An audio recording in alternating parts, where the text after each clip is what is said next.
Assalamualaikum warahmatullahi wabarakatuh. Good evening, everyone. I would like to say thank you for coming to this room. It's great to see you all. Okay, today's topic is speech function, politeness, and cross-cultural communication. Before we start the presentation, will be better we introduce ourselves first. So let me introduce ourselves.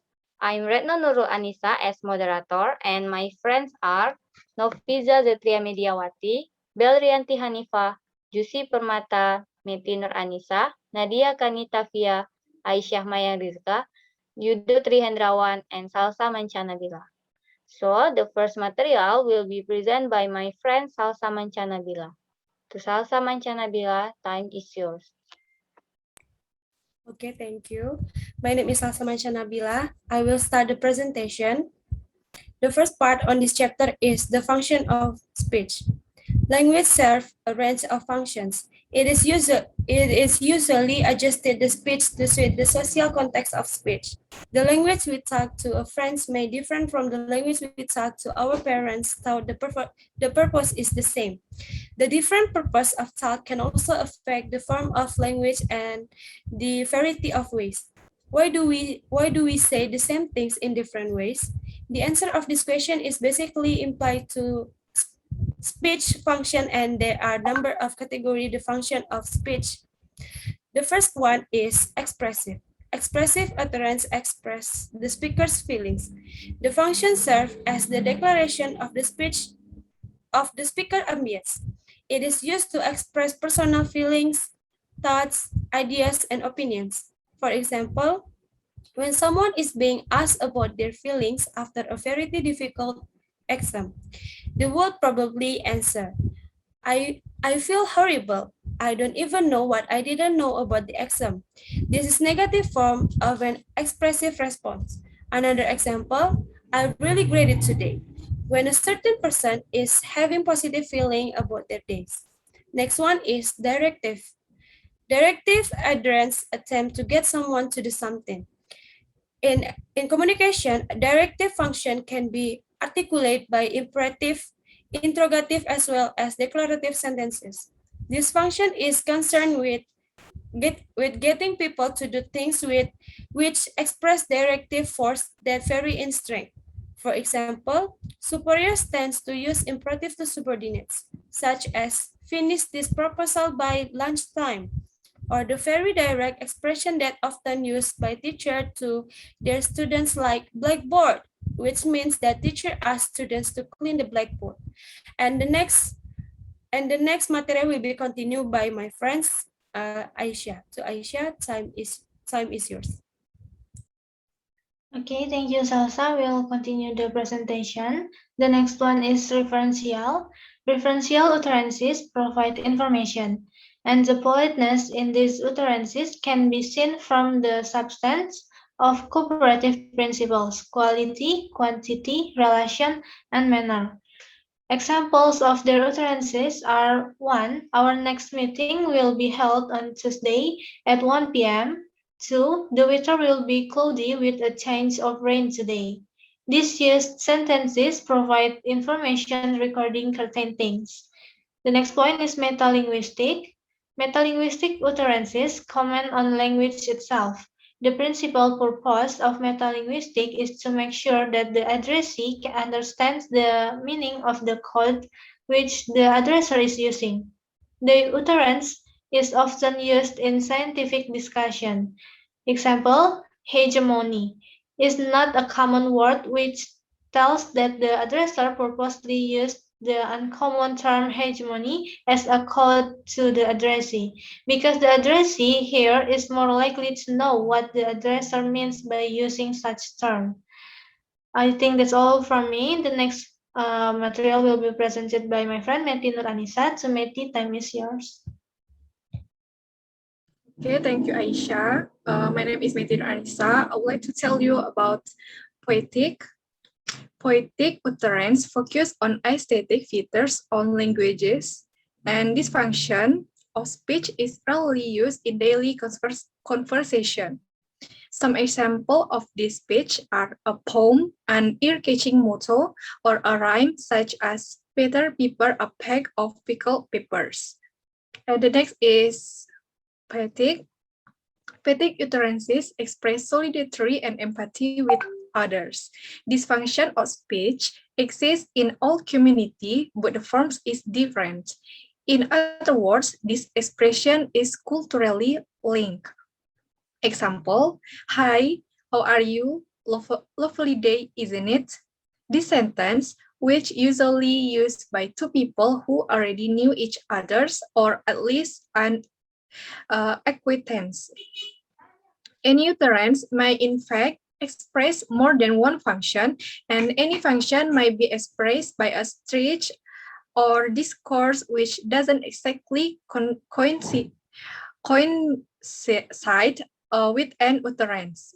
They seem to be very fundamental function of language, perhaps because they derive from the basic components of any interaction, the speaker expressive, the addressee directive, and the message referential. Okay, I think that's all from me. The next material will be explained by Nofiza Zetria. To Nofiza, time is yours. Okay, thank you, Meti. My name is Nofiza Zetria M. I will continue the next presentation. Politeness and address forms. This exchange between two Israelis seems very direct and blunt to most English speakers.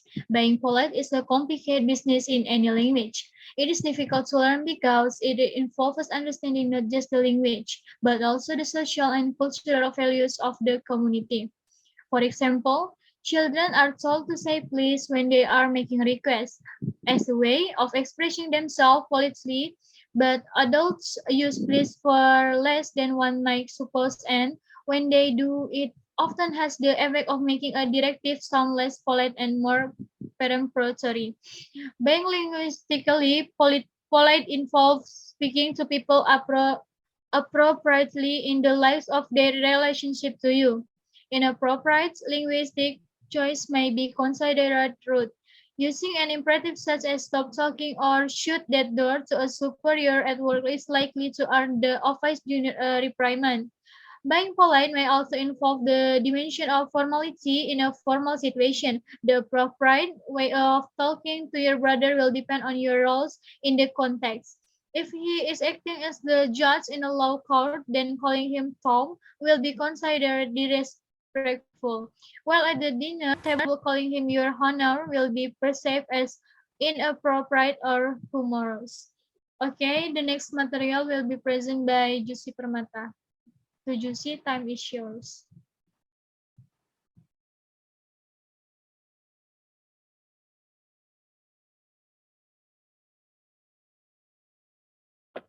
Okay, thank you, Nofiza. I'm Jusy Permata. I will continue the material from Nofiza. The model accounts for the forms used as address terms in utterance attracting attention. Hey, address term, or in utterance such as I'm sure you will find it interesting address term. If the address would be classified as a child in the relevant social interaction. Forms of address are derived from identity in the context. Example, post office delivery meant to elderly upper class British woman. Can I have your signature, my love? Director to college at a meeting where first names are generally used. I think it's time you let someone else contribute, Mr. Morgan. Okay, the next material will be explained by Retno. To Retno, time is yours.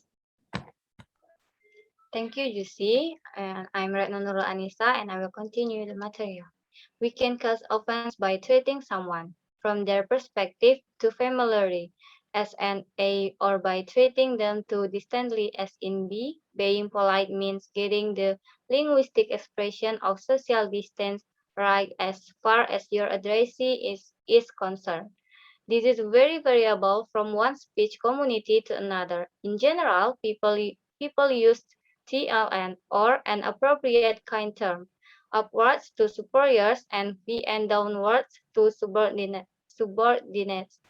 No matter how well they knew them, solidarity became relevant only between equals. However, the interaction between social status and social distance in many Western societies is more complicated.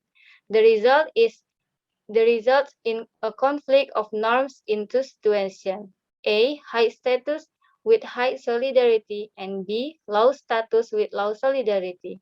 If you address is of lower status and you know them well, ignoring for the moment the issue of how well counts as well, then either way you use PN to them. Okay, I think that's all from me, and the next material will be presented by my friends to Belrianti Hanifah. Time is yours. Okay, Retno, thank you. I will continue the next presentation. Norms of Western either use have changed over time to place more emphasis on solidarity and less on status. But this is not the case universally. In many Eastern societies, such as Japan, Korea, and Indonesia, the emphasis remains on status differences. Being polite involves using language which recognizes relative status very explicitly. The choice of the appropriate level to politeness depends on the speaker's assessment of the relative status of the two people involved. The Japanese example 20 discussed in chapter 10 illustrate this with the speakers choosing between low style or ngoko or 1, middle style, krama madya or 2, and high style, krama or 3. The higher the address status, the more complex the level of language used to conflict politeness. Finally, it is important to remember the interaction is not static. What is considered polite at the beginning of an interaction may be considered sticky and formal as interaction process. On the other hand, an interaction that starts politely may deteriorate as it progresses if the participants disagree. In this example, a telephone of conversation between two women choose husband who together and who do not particularly like each other. Hi, Jan speaking. Hi, Jan. Happy New Year. Just ringing to check in if you and Ricky are coming our barbecue tomorrow. Oh, sorry, I didn't really tell you we're busy tomorrow. No, he didn't. Would have been useful to know later early. We are expecting to be able to use your barbecue as well as ours. Well, too bad I guess since we won't be together. Okay, thanks for letting us know. Bye. In example 21, the participant use language in ways intended to conflict dissatisfaction. Sometimes, whoever people honestly, often others of the result, different norms and expectations about how to express friendliness or respect. As a result, misunderstanding may arise and they may unfeeling often one another, as we shall see in the next session. Okay, I think that's all from me. The next material will be explained by my friend Yudo Hendarwan. To Yudo, time is yours. Sorry, Belrianti. Next slide, Nadya.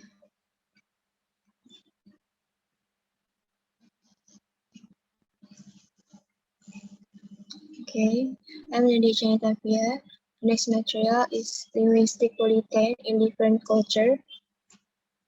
Anyone who has traveled outside their own speech community is likely to have had some experience of miscommunication based on culture difference. Often these relate to different assumptions deriving from different normal environment. Age students pretend, for example, report not being able to understand what her husband mean when she asked on which day of the week would you like to have your bed. Coming from a very hot country with a weather-oriented culture, the notion that she might have a bed only once a week was very difficult to grasp. Learning another language usually involves a great deal more than learning in the literal meaning of the word, how to put them together and how to pronounce them. We need to know what they mean in the cultural context in which they are normally used. Okay, the next material will be continued by Yudo. The Yudo time is yours.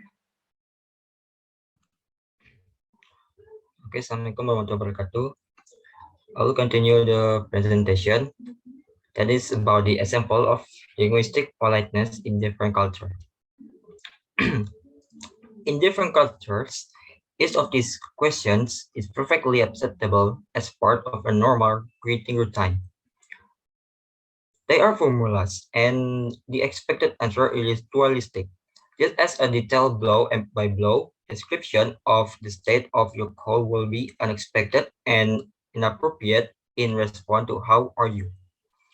So, the result is Asian. Questioner does not expect a minute and a specific account to your intent, journey, and destination.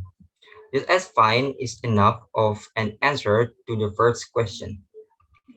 There are also rules about who is able to contribute different elements. The gender, age, and status of appropriate participants is predetermined. For instance, the importance of appropriately welcoming visitors in Polynesia culture has widespread repercussions. These formula events are not isolated set pieces which Polynesian people produce for special occasions. The values they represent pervade Polynesian culture. The sociolinguistic norms or appropriate ways of speaking in different communities are clearly quite distinctive in a range of areas. Speech functions are expressed differently in different communities. Being polite involves understanding the social values which govern the way social dimensions such as status, solidarity, and formality are expressed. A sociolinguistic description aims to identify the different way put on these factors in different cultures. Okay, that's all from me. Back to moderator.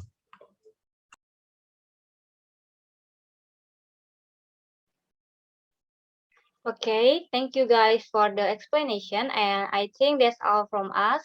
Thank you very much for your good attention.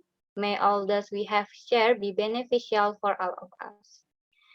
Good day all. Wassalamualaikum warahmatullahi wabarakatuh. Waalaikumsalam warahmatullahi wabarakatuh. Thank you guys. Dadah. You guys.